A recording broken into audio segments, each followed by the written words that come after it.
ഉമ്മൻചാണ്ടി സർക്കാരിന്റെ കാലത്ത് പോലീസ് മുളക് സ്പ്രേ പ്രയോഗിച്ചെന്നും കാൽപാദം അടിച്ചു പൊട്ടിച്ചെന്നുമായിരുന്നു SFI പത്തനംതിട്ട മുൻ ജില്ലാ പ്രസിഡന്റ് ജയകൃഷ്ണൻ തണ്ണിത്തോടിന്റെ ആരോപണം. കോന്നി സർക്കിൾ ഇൻസ്പെക്ടറായിരുന്ന ഇപ്പോഴത്തെ ആലപ്പുഴ DYSP മധു ബാബുവാണ് മർദ്ദിച്ചത്. അന്നത്തെ ജില്ലാ പോലീസ് മേധാവി വിഷയം അന്വേഷിച്ച് സർക്കിൾ ഇൻസ്പെക്ടർ മധു ബാബുവിനെതിരെ നടപടി വേണമെന്ന് ശുപാർശ ചെയ്തു. എന്നാൽ ഇതുവരെ തന്നെ മർദ്ദിച്ച പോലീസ് ഉദ്യോഗസ്ഥർക്കെതിരെ നടപടി ഉണ്ടായിട്ടില്ലെന്നും ജയകൃഷ്ണൻ പറയുന്നു.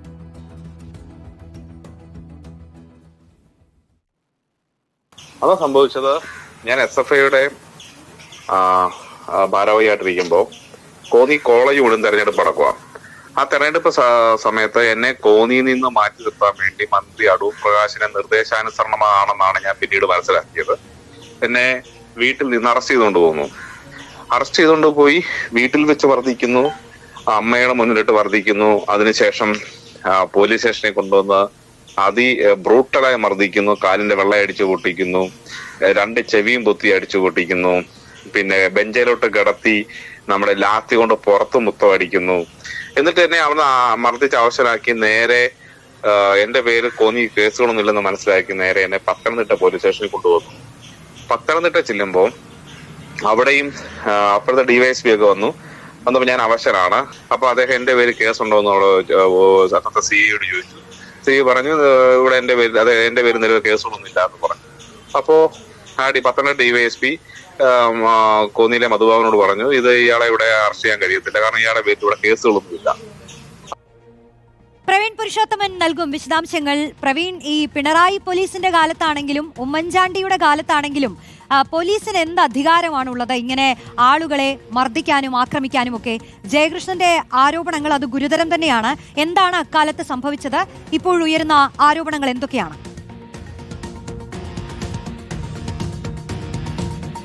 റോഷ്നി, ജയകൃഷ്ണൻ തണ്ണിത്തോടിന്റെ ഇപ്പോഴത്തെ ആ ഒരു പരാതി വളരെ ഗുരുതരമായിട്ടൊന്നു തന്നെയാണ്.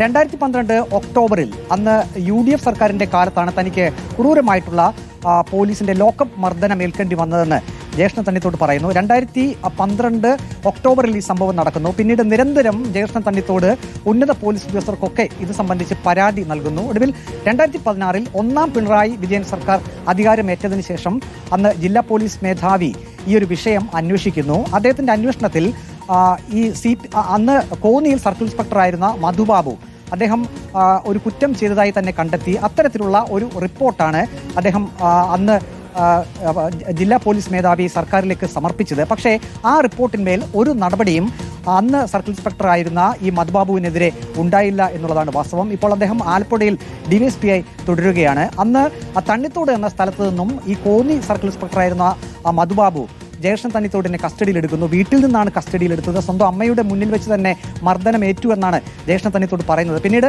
തണ്ണിത്തോട് പോലീസ് സ്റ്റേഷൻ പരിധിയിൽ നിന്നും കോന്നി പോലീസ് സ്റ്റേഷനിലേക്കാണ് കൊണ്ടുപോകുന്നത്. അവിടെ ലോക്കപ്പിന്റെ ഉള്ളിലിട്ട് തന്നെ കിടത്തി കൈയുടെ വണ്ണമുള്ള ലാത്തി ഉപയോഗിച്ചുകൊണ്ട് ക്രൂരമായി മർദ്ദിച്ചു എന്ന് പറയുന്നു.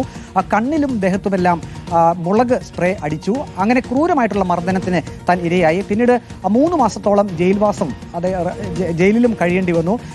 നമ്മൾ ജയകൃഷ്ണൻ തണ്ണിത്തോടുമായി സംസാരിച്ചിരുന്നു. പറയുന്നത് അന്ന് ഈ സംഭവം നടക്കുമ്പോൾ, മർദ്ദനം നടക്കുമ്പോൾ ജയകൃഷ്ണൻ തണ്ണിത്തോട് SFIയുടെ അവിടുത്തെ ഏരിയ സെക്രട്ടറി ആയിരുന്നു, കോന്നി ഏരിയ സെക്രട്ടറി ആയിരുന്നു. അന്ന് കോളേജ് യൂണിയൻ തെരഞ്ഞെടുപ്പൊക്കെ നടക്കുന്ന സമയമായിരുന്നു. കോന്നിയിൽ ഭൂരിപക്ഷം കോളേജുകളിലും SFI ആയിരുന്നു യൂണിയൻ ഭരിച്ചിരുന്നത്. ആ സമയത്ത് SFI നേതാവ് എന്നുള്ള നിലയിൽ ഭയപ്പെടുത്തുന്നതിന് വേണ്ടി, SFIയെ അവിടെ പരാജയപ്പെടുത്തുന്നതിന് വേണ്ടി തന്നെ മനഃപൂർവ്വം അന്ന് മന്ത്രിയായിരുന്ന അടൂർ പ്രകാശിന്റെ നിർദ്ദേശപ്രകാരം ഈ സർക്കിൾ ഇൻസ്പെക്ടർ കസ്റ്റഡിയിൽ എടുക്കുകയും അറസ്റ്റ് രേഖപ്പെടുത്തി ക്രൂരമായി മർദ്ദിക്കുകയും ചെയ്തു എന്ന ആരോപണമാണ് ജയകൃഷ്ണൻ തണ്ണിത്തോട് ഉന്നയിക്കുന്നത്. പക്ഷേ ഏറ്റവും പ്രസക്തമായിട്ടുള്ളൊരു കാര്യം, ഒന്നാം പിണറായി വിജയൻ സർക്കാരിന്റെ കാലത്ത് ഒരു ജില്ലാ പോലീസ് മേധാവി ഈ വിഷയത്തിൽ അന്വേഷിച്ച് അന്ന് മർദ്ദനം നടത്തിയ സർക്കിൾ ഇൻസ്പെക്ടർ കുറ്റക്കാരനാണെന്ന് കണ്ടെത്തുകയും നടപടി വേണമെന്ന് ശുപാർശ ചെയ്യുകയും ചെയ്തിട്ടും ഇത്രയും നാൾ കഴിഞ്ഞിട്ട് ഇപ്പോൾ രണ്ടാം പിണറായി വിജയൻ സർക്കാരിന്റെ അവസാന കാലത്തേക്ക് എത്തുന്നു. പക്ഷേ നടപടി ഉണ്ടായിട്ടില്ല. മുഖ്യമന്ത്രിയെ നേരിട്ട് കണ്ട് തന്നെ ജയകൃഷ്ണൻ തണ്ണിത്തോട് പരാതി നൽകിയിട്ടുണ്ട്. മുഖ്യമന്ത്രിയുടെ പൊളിറ്റിക്കൽ സെക്രട്ടറിയെ നേരിട്ട് കണ്ട് പരാതി നൽകിയിട്ടുണ്ട് എന്നാണ് ജയകൃഷ്ണൻ തണ്ണിത്തോട് പറയുന്നത്. തനിക്കെതിരെ ഈ മർദ്ദനം നടത്തിയ സർക്കിൾ ഇൻസ്പെക്ടർ ഒപ്പം തന്നെ മറ്റ് 3 പോലീസുകാർ കൂടി